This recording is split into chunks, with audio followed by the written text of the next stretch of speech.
ಕಾಯಕವೇ ಕೈಲಾಸ ಅಂದರೂ ಬಸವ, ಅದರಂತೆ ನಡೆದರೂ ನಡೆದಾಡೋ ದೈವ.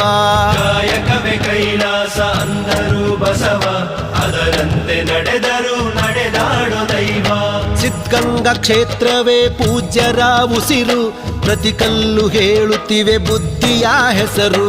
ಸಿದ್ಧಗಂಗಾ ಕ್ಷೇತ್ರವೇ ಪೂಜ್ಯರ ಉಸಿರು, ಪ್ರತಿ ಕಲ್ಲು ಹೇಳುತ್ತಿವೆ ಬುದ್ಧಿಯ ಹೆಸರು. ಕಾಯಕವೇ ಕೈಲಾಸ ಅಂದರೂ ಬಸವ, ಅದರಂತೆ ನಡೆದರೂ ನಡೆದಾಡೋ ದೈವ. ಕಾಯಕವೇ ಕೈಲಾಸ ಅಂದರೂ ಬಸವ, ಅದರಂತೆ ನಡೆದರೂ ನಡೆದಾಡೋ ದೈವ.